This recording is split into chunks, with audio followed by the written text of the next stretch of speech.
Hello guys, कैसे हो सभी लोग। आज मैं आप लोगों के साथ कुछ डिस्कशन करने आई हूँ। शायद आप लोगों को पता चल गया होगा थंबनेल देख के। आज मैं ये टॉपिक में डिस्कशन करने आई हूँ कि मोमिता के साथ जो भी हुआ है, डॉक्टर मोमिता के साथ कोलकाता में, शायद सबको पता है, पूरे देशवासियों को पता है कि उनके साथ जो भी हुआ है बहुत ही गलत हुआ है। और उनको पेरेंट्स को जिस तरीके से बुलाया था, वो भी एक झूठ बोल के उनको वहाँ पे हॉस्पिटल में बुलाया गया था कि आपकी बेटी ने सुसाइड की है। लेकिन सही बोला जाए, पोस्टमार्टम के रिपोर्ट के हिसाब से उनकी बेटी ने सुसाइड नहीं किया था। ठीक है।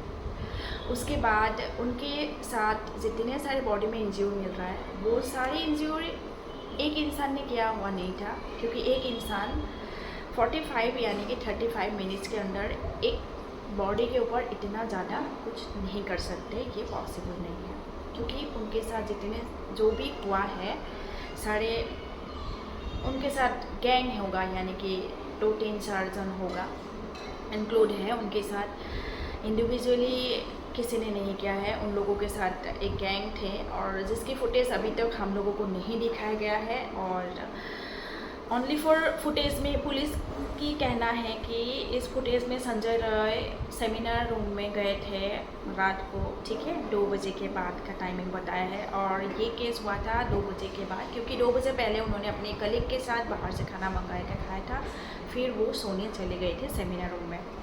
उसके बाद उनके साथ जो भी हुआ था डॉक्टर मोमिता के साथ 2 बजे के बाद ही हुआ था।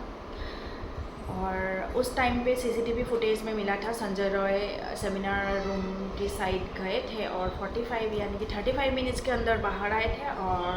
और एक प्रूफ मिला है कि उनके जो ईयरफोन हैं, हम लोग नॉर्मली जो गाना सुनते हैं या जो भी है ईयरफोन, तो वो मिला है। और वो कनेक्ट किया है, संदीप रॉय भी थे और हॉस्पिटल के स्टाफ के साथ वो कनेक्ट किया है। तो मतलब वो कनेक्ट की प्रूफ के हिसाब से संजय रॉय का मिल गया। ठीक है, पुलिस का कहना है संजय रॉय का है, और सबके सामने दिखा दिया कि यही है वो कल्प्रिट जिसने ये सारा काम मोमिता के साथ किया है। लेकिन जब मोमिता के साथ ऐसा हुआ है मॉर्निंग में हाँ नेक्स्ट डे, हाँ, उनकी पुलिस वालों ने उनके पेरेंट्स को कॉल करके बताया कि आपके बेटे ने सुसाइड कर लिया, आप लोग जल्दी से आ जाओ। तो उनके पेरेंट्स तो शॉक हो गए। फिर उनके पेरेंट्स ने आजू बाजू में 1-2 किसी को लेके आए हॉस्पिटल में। फिर हॉस्पिटल पहुंचने के बाद उनके पेरेंट्स को मोमिता की बॉडी देखने के लिए भी नहीं दिया।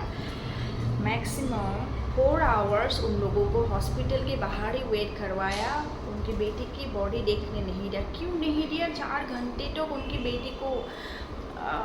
बेटी की बॉडी देखने क्यों नहीं दिया? 4 घंटे तक एक पेरेंट्स को अधिकार होता है अपने बच्चे का बॉडी देखना, या कुछ भी कहीं पे भी चोट लगे, हर जगह पे सबसे पहले अपने पेरेंट्स को ही अलाउ करते हैं कि आप जाओ। पेरेंट्स कौन है? हर साइड में पेरेंट्स को ही सबसे आगे जाने देते हैं, बाकी किसी को नहीं देते। लेकिन मोमिता के साथ ऐसा क्यों किया इन लोगों ने? 3-4 घंटे तक बाहर उनके मम्मी पापा को बाहर वेट करवाया।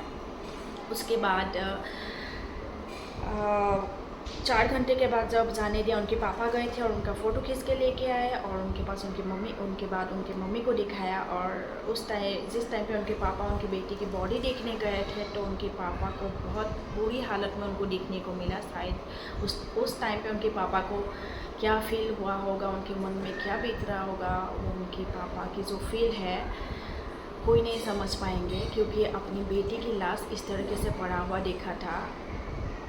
तो ये पेरेंट्स ही समझ सकते हैं जिसकी बेटी के साथ ऐसा होता है।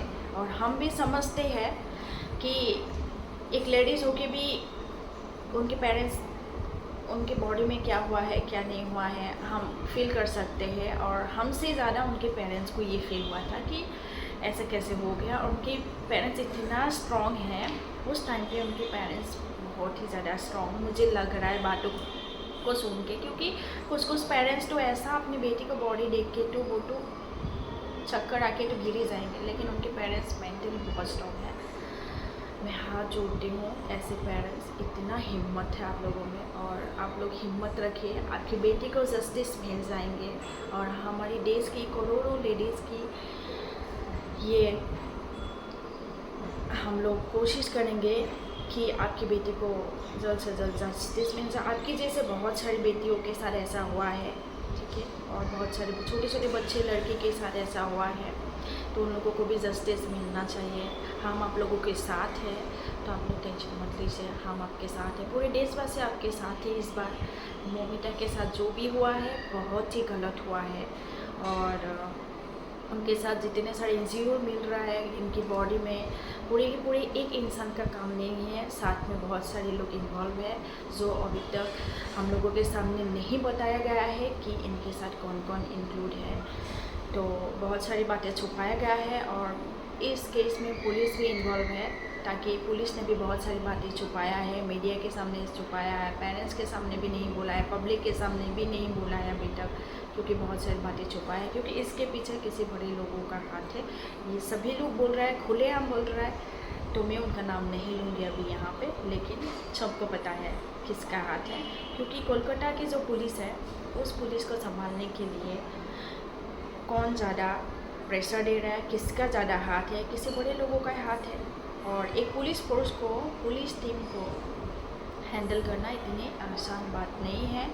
जिस तरीके से वहाँ पे एविडेंस मिटाने के लिए एक ही टाइम पे 6-7 हज़ार जैसे लोग आके पूरे रूम तोड़ फोड़ कर दिया। जिस रूम में ऐसा हुआ था, बोला कि रिनोवेशन करवाना है, और पूरा हाँ बहुत ही गलत किया, क्योंकि अगर उस रूम में ऐसा नहीं हुआ होता शायद कुछ ना कुछ एविडेंस मिल जाता होगा। जितने सारे मिल रहा है वो कम हो रहा है, क्योंकि संजय राउत के मुंह से ही निकलवा रहा है, लेकिन पता नहीं संजय राउत कितना सही बोल रहा है, कितना झूठ बोल रहा है, संजय राउत को ही पता होगा। यानी कि उन्होंने कितना पैसे लिया है झूठ बोलने के लिए, ये उनको पता होगा। हम CID डिपार्टमेंट के सभी लोगों से यही उम्मीद रखते हैं, आप लोगों के ऊपर हमारे बहुत ज़्यादा उम्मीद है कि हम आपके ऊपर भरोसा करके बैठे कि आप लोग जल्द से जल्द जो भी इस केस के पीछे है, जो इंसान, जो कल्प्रिट, जितने सारे टीम मेंबर्स हैं, इस काम में एक टीम है, ठीक है, इस काम में जितने सारे टीम मेंबर है, सारे टीम मेंबर को एक साथ हम लोगों के सामने दिखाइए कि कौन कौन है, किस किसने ऐसा क्या है। चाहे जो जितने बड़े लोग हैं, जितने बड़े इंसान हैं, हमको उसी से मतलब नहीं है, लेकिन हमको जानना है कि ऐसा किसने किया है। और ऊपर से ये वो तो अपनी एक सेफ जगह पे थी। दूसरी बात, सेफ जगह पे होने के बाद भी उनके साथ ऐसा हुआ है।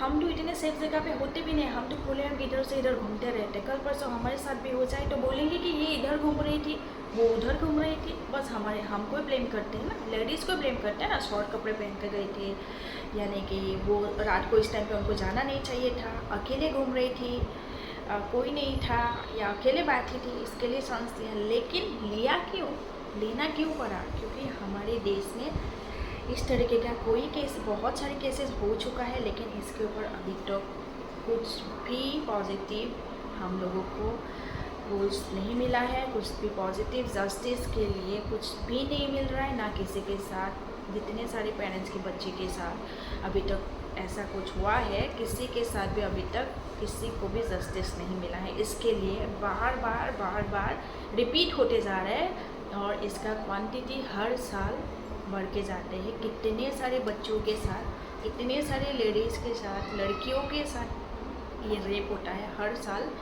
इसकी क्वांटिटी बढ़ के जाते हैं, मतलब इसकी अमाउंट बढ़ के जाते हैं। मतलब अब गिने सुने जाए तो हर साल बहुत सारे लड़कियों के साथ, बच्चों के साथ ऐसा होता है, हर साल इसका हिसाब बढ़ के जाते हैं। लेकिन क्यों होता है ऐसा? क्योंकि हमारे देश में ऐसा कुछ रूल्स ही नहीं है। जस्टिस ढूंढते बोलते हम मतलब थक जाते हैं, फिर भी हमको कोई इसका पॉजिटिव रिजल्ट नहीं मिलता है। लास्ट में पूरे पब्लिक थक जाते हैं, फिर वो चुपचाप बैठ जाते हैं। उसके बाद उनके पेरेंट्स अकेले फाइट करते रहते हैं कि मेरे बेटे की, मेरी बेटी की जस्टिस के लिए हम आए हैं। जो भी है जल्द से जल्द कुछ कीजिएगा, जो भी असली कल्प्रिट है उनको दिखाइएगा, उनको पनिशमेंट मिलना चाहिए। लेकिन क्या होता है, उनकी मम्मी पापा भागते इधर से इधर अप डाउन करते बुढ़ापे बूढ़े हो जाते हैं। उसके बाद उनको भी एनर्जी नहीं होता है कि कितना करो जस्टिस के लिए, अपने बच्चों के लिए। लास्ट में ऐसा हो जाता है, वो लोग भी हार मान जाते हैं, क्योंकि ये सब के पीछे कोई ना कोई बड़े लोगों का ही हाथ होता है, ताकि पैसे देके इस काम को दबा देते हैं, है ना। और जिस दिन ये हुआ था रात को 2 बजे के बाद हुआ था, शायद आप लोगों को पता है। और सीसी कैमरा के जो फुटेज है उसमें संजय रॉय को दिखाया गया है, और उनकी जो वहाँ पे जो ब्लूटूथ मिला है वो संजय रॉय का मिला है, पुलिस का कहना है। और उसके बाद उनके मम्मी पापा को भी देखने नहीं दिया था 3-4 घंटे के बाद ही उनके पेरेंट्स को देखने दिया, उनकी फ़ोटो देखने दिया था, और फ़ोटो लेके उनकी मम्मी को दिखाया था। फिर जिस तरीके से दिखाया था वो बहुत ही गलत है। और उनकी बॉडी में जितने सारे इंजरी मिल रहा है एक इंसान का नहीं है। 45 मिनट या 35 मिनट्स के अंदर इतना ज़्यादा काम कोई नहीं कर सकता। और उनकी बॉडी में जो भी सीमेंट मिल रहा है इंटरनल पार्ट में, वो एक इंसान का नहीं है। ये पोस्टमार्टम जो रिपोर्ट है वहाँ पे बताया गया है कि ये एक इंसान का ये हो नहीं सकता। तो कितने इंसान का है, कौन कौन वहाँ पे इस केस में इन्वॉल्व था, कौन कौन मर्डर किया था, ये तो सीसीटीवी में कैमरा में तो दिखना चाहिए ना, जैसे संजय रॉय का दिखाया है। तो बाकी लोगों का क्यों नहीं दिखाई दिया? तो वही सवाल है आप लोगों से कि क्यों बाकी लोगों का सीसीटीवी फुटेज में क्यों नहीं दिखाई दिया, संजय रॉय का अकेले का क्यों दिखाई दिया? क्योंकि हॉस्पिटल में सीसी कैमरा अगर वहीं उसी जगह में थे, बाकी गलियों में कहीं पे सीसी कैमरा नहीं थे कि बाकी गलियों में कौन किस रूम पे जा रहे थे, ये लोग खाना खाने के बाद कौन किस रूम पे जा रहे थे, कौन कहाँ सोने गए थे, उसके बाद कौन कितने बजे अपने रूम से बाहर निकले, या सेमिनार रूम में डॉक्टर मोमिता कितने बजे सोने गए थे, उसके बाद उसके रूम पे कौन आना जाना किया, उसके रूम के बाहर कौन अप डाउन कर रहे थे, ऐसा कुछ भी फुटेज नहीं है। ये तो देखा जाए तो ये दबा के रखा है, कुछ दिखाई नहीं दे रहा है। शायद सीसीटीवी जो फुटेज है ऑलरेडी डिलीट कर चुका है, थोड़ा बहुत ही रखा है जो हम लोगों के पास आए हैं। शायद कुछ आया होता तो हॉस्पिटल के डिपार्टमेंट के कुछ लोगों ने मतलब डिलीट कर दिया है, जिन्होंने ये कर्म किया था, जिन्होंने ये काम किया था, अपनी गलती छुपाने के लिए डिलीट कर दिया है। शायद थोड़ा सा फुटेज रखा था जो संजय रॉय का था, बाकी सारा एविडेंस मिटा दिया गया। तो अभी हम लोग सिर्फ सीआईडी के ऊपर डिपेंड करके बैठे कि सीआईडी सही रिजल्ट हमको देंगे। इस पीछे कौन कौन है, कौन कौन से कल्प्रिट है, और हमको उन लोगों का चेहरा हमको देखना है। हम वेट करके बैठे हैं, पता नहीं और कितना दिन लगेगा। 8 तारीख से केस हुआ है, आज 23 तारीख हुआ है। 23 तारीख तक फाइनल कोई भी हम लोगों को अभी तक प्रॉपर आंसर नहीं मिल रहा है। पता नहीं कब मिलेंगे। ऐसा ना हो कि बाकी जितने सारे लड़कियों के साथ अपने पेरेंट्स को जस्टिस नहीं मिला है, तो मोमिता के साथ भी ऐसा ना हो। मैं हाथ जोड़ के विनती करती हूँ सीआईडी ब्रांच को, पूरे देशवासियों को, जितना हो सके आप लोग इस पीछे से हटिएगा मत, इस केस के पीछे से हटिएगा मत। जितना जस्टिस के पीछे दौड़ना है आप लोग जाइए। मैं भी हूँ आप लोगों के साथ, ज़रूरत पड़ने से मैं भी आऊँगी, ठीक है। तो जस्टिस चाहिए, क्योंकि इस बार जस्टिस नहीं मिलेंगे। इतनी बड़ी केस में इतना बड़ा मोमिता के साथ हुआ है, तो नेक्स्ट टाइम ऐसा नहीं होगा। तो ये हम बोल नहीं सकते, क्योंकि होगा 100% होगा। तो हम अभी इसका कोई स्टेप्स नहीं उठाएंगे तो फ्यूचर में ऐसा और भी ज़्यादा होगा, और हम इस देश में रहने के लायक नहीं बनेंगे, और हमको घर के अंदर बेड के नीचे चुपके से रहना पड़ेगा, क्योंकि हम लेडीज़ हैं। और आने वाले जो न्यू जनरेशन के जो बच्चे होंगे, जो लड़के होंगे, उनके लिए भी और भी खतरनाक होगा। इसके लिए हमको इस पर हार नहीं मानना है, हमको आगे जाना है। जस्टिस चाहिए हमको कुछ ऐसा चाहिए जो कोई भी इंसान सामने आए या ऐसा कुछ करने के लिए सोचे तो उनको 10 बार सोचना पड़े। हमको ऐसा कुछ रिजल्ट चाहिए। बस इस वीडियो के पीछे आप लोग लास्ट तक देखिएगा। जो डॉक्टर रक्षिता सिंह ने जिस तरीके से बोला गया है कि कैसे कैसे ये इस केस में क्या हुआ, स्टार्टिंग से किस तरीके से हुआ था, डिटेल्स केस में, मर्डर केस में, वीडियो के इन तक मैंने दिया है, तो आप लोग देखो और पता चल जाएगा। और मैंने जो भी बोला है सारे मैंने देखा नहीं था, क्योंकि किसी ने नहीं देखा, मैंने भी नहीं देखा, लेकिन जितने सारे मैंने न्यूज़ देखा था तो मीडिया जाके पूछ रहे थे इधर से उधर, जितने सारे लोगों की बात सुनी हूँ मैंने, वीडियोस में देखा था, उतने सारे बात सुन के मैं थक गई हूँ, क्योंकि अभी तक जस्टिस क्यों नहीं मिल रहा है। मिलना चाहिए था, कुछ ना कुछ प्रूफ मिल रहा है, लेकिन हर बार नया नया स्टेप के पीछे भाग रहे कि इस बार ये करूँगा, इस बार ये करूँगा, उसके बाद प्रॉपर मिलेगा, कुछ ना कुछ हो रहा है। तो मैं भी खुश नहीं हूँ क्योंकि अभी तो कुछ रिजल्ट नहीं मिल रहा है और वेट कर रही हूँ कि देखती हूँ कितना दिन लगाएंगे। ऐसा बहुत सारे केसेस देखा है मैंने, लेकिन अभी तक जस्टिस नहीं मिला है। लेकिन इसमें भी अगर जस्टिस नहीं मिलेगा ना, सही में बहुत बुरा हाल होगा फ्यूचर में। आने वाले दिनों में हमारे देश की जितने सारे लड़की हैं, लेडीज़ के लिए बहुत डेंजर होगा, क्योंकि अभी जस्टिस नहीं मिला ना, तो पता चल ही जाएगा कि इस देश में किसी का कुछ काम नहीं है। लेडीज़ के ऊपर अत्याचार करते हैं, मर्डर करते हैं, रेप करते हैं। तो आने वाले जितने सारे कल्प्रिट हैं इस दुनिया में, हर लेडीज़ के ऊपर फिर से रेप करना चालू कर देंगे और उन लोगों को पता होगा कि कुछ है ही नहीं। मर्डर करते हैं ना, ओपन शूट करते हैं ना, फांसी देते हैं। जो करते हैं कि पैसे दे के किसी और को भेज देते हैं उनकी जगह पे कि मैंने क्या है, ऐसा बोल देते हैं। बाद में रिजल्ट नहीं मिलता है, फिर दोबारा कोई ना कोई स्टार्ट कर देते हैं ऐसा करने के लिए। हाँ, आई होप कि इस बार कुछ ना कुछ हमको रिजल्ट मिल जाए और पॉजिटिव रिपोर्ट आए, पॉजिटिव रिजल्ट मिले कि हम भी आगे फ्रीडमली अपने देश में घूम सकते हैं। लेडीज़ हो के भी बहुत सा टेंशन होता है कि कैसे जाऊं बाहर, हर टाइम पे इन्फॉर्म करना पड़ता है कि हम अभी कहाँ हैं कहाँ नहीं। हर लेडीज़ को, स्पेशली जो लोग घर से बाहर है, उन लोगों को कुछ और ज़्यादा टेंशन होता है कि कहाँ जाऊँ कहाँ नहीं जाऊँ। एनीवेज, बहुत सारी बातें की आप लोगों के साथ। अगर बोलने में कुछ गलती हो गया तो माफ़ कर दीजिएगा।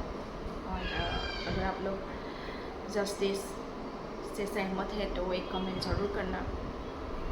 और हमको पीछे नहीं हटना चाहिए, स्पेशली जेंट्स को तो नहीं बोलूँगी, बहुत सारे जेंट्स लोगों ने सपोर्ट भी किया जस्टिस के लिए, लेकिन मैं स्पेशल लेडीज़ को बोलना चाहती हूँ कि हमको जस्टिस चाहिए, है ना।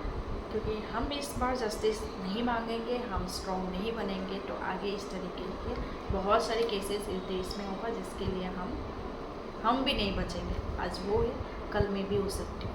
इसके लिए हमको जस्टिस चाहिए। आप लोग हार मत मानिएगा, बी स्ट्रॉन्ग, ठीक है।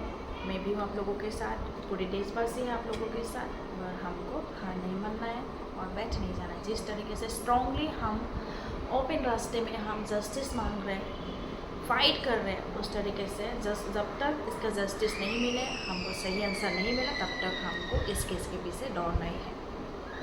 आज के लिए इतना ही था मेरा ब्लॉग। Bye bye.